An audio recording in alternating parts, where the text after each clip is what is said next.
ஆண்டவராகிய இயேசுவின் நாமத்தினாலே இந்த காலை வேளையில் கூட உங்களை அவரையும் வாழ்த்துகிறேன். கர்த்தர் உங்களை ஆசீர்வதிப்பாராக. இந்த நாளிலே கூட சங்கீதம் 121 வசனத்தை கூட வாசித்து தியானிக்கலாம். எனக்கு ஒத்தாசை வரும் பர்வதங்களுக்கு நேராக என் கண்களை ஏறெடுக்கிறேன். மிக அருமையான வேதவசனம். இந்த வேதவசனத்தில் கூட ஒத்தாசை என்று சொல்லப்பட்டிருக்கிறது.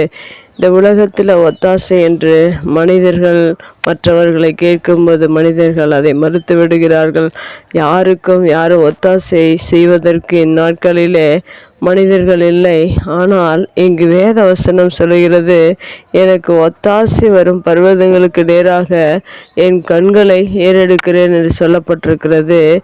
தேவனிடத்திலிருந்து ஒத்தாசை ஒவ்வொரு மனிதனுக்கு ஒவ்வொரு நாளிலும் தேவன் கொடுத்து கொண்டிருக்கிறார். நாம் ஒத்தாசை தேவைப்படும் போது மனிதர்களை நாடி அவர்களிடத்தில் உதவி கேட்கிறோம். ஒத்தாசை என்பது உதவியாக இருக்கிறது. ஏனென்றால் அந்த உதவிகளை செய்யும்படி மனிதர்கள் மறுத்து விடுகிறார்கள். ஆனால் தேவன் எல்லாருக்கும் ஒத்தாசை செய்ய அவர் வல்லமை உள்ளவராக இருக்கிறார். யார் ஒத்தாசை கேட்டாலும் அவர் இல்லை என்று சொல்வதில்லை.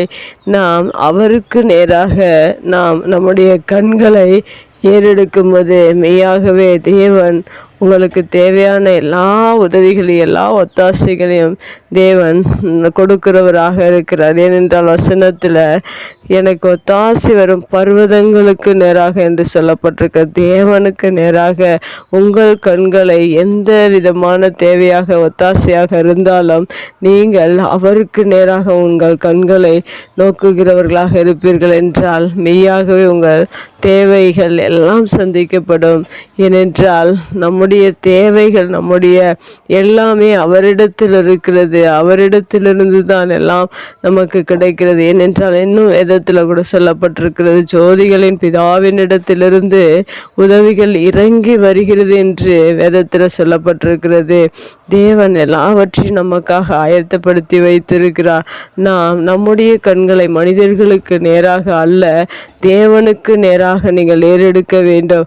நம்முடைய கண்கள் மனிதர்களை நாடி தேடி சென்று கொண்டிருக்கிறது. ஆனால் ஏமாற்றப்படுகிறோம். அநேக நேரங்களில் மனிதர்களிடத்தில் உதவி கேட்கும்போது ஏமாற்றப்படுகிறோம். ஆனால் ஏமாற்றாத தேவன் ஒருவர் உண்டு. அவரிடத்தில் நம்முடைய கண்களை நமக்கு தேவையான எல்லா ஒத்தாசைக்காகவும் நீங்கள் அவரை நோக்குங்கள், அவரிடத்தில் பெற்றுக்கொள்ளுங்கள். வானத்தையும் பூமியும் உண்டாக்கின கர்த்தரிடத்திலிருந்து எனக்கு ஒத்தாசை வரும் என்று 2வது வசனத்தில் இந்த வசனத்தில் சொல்லப்பட்டிருக்கிறது. ஏனென்றால் அவர்தான் நம்மை உண்டாக்கினவர், வானம் பூமி உண்டாக்கினவர். அவரிடத்தில் இல்லாத ஒன்றும் இல்லை இந்த பூமியில்.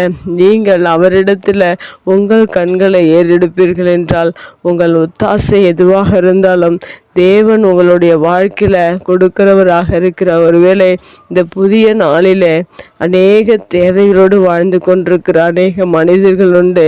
அதை மனிதனிடத்தில் நீங்கள் எதிர்பார்க்காதபடிக்கு தேவனிடத்தில் ஒத்தாசை வரும் பர்வதமாகிய கிறிஸ்துவின் இடத்துல நீங்கள் உங்கள் கண்களை ஏறெடுத்து உங்கள் தேவைகளை நீங்கள் பூர்த்தி செய்யுமாறு கர்த்தருடைய வார்த்தை நமக்கு கொடுக்கப்பட்டிருக்கிறது.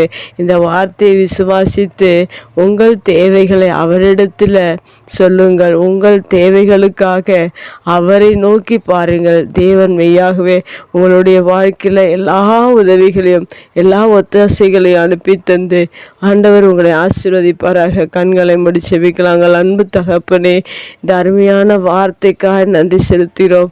அநேக தேவைகளோடு மனிதர்கள் வாழ்ந்து கொண்டிருக்கிறார்கள். தேவைகளுக்காக மனிதர்களை நாடி செல்லும் போது ஏமாற்றப்படுகிறார்கள். ஆனாலும் நீர் பரத்திலிருந்து எல்லா மனிதனையும் ஆசீர்வதிக்கிற தேவன், எல்லா உதவிகளையும் செய்கிற தேவன், எல்லா நன்மைகளையும் எங்களுக்காக கொடுக்கிற தேவன், நீர் எங்களை ஆசீர்வதிக்கிற தேவன் என்பதனால உம்மை நோக்கி நாங்கள் பார்க்கிறோம். நீர் ஆண்டவர் எங்களுக்கு ஒத்தாசை அனுப்பி இந்த நாளிலே தேவையான எல்லா தேவைகளையும் மனிதர்களுக்கு தேவையான எல்லா காரியங்களையும் நீங்கள் பொறுப்பெடுத்து நீர் எங்களை ஆசீர்வதிக்கிற அதற்காக நன்றி செலுத்துகிறோம்.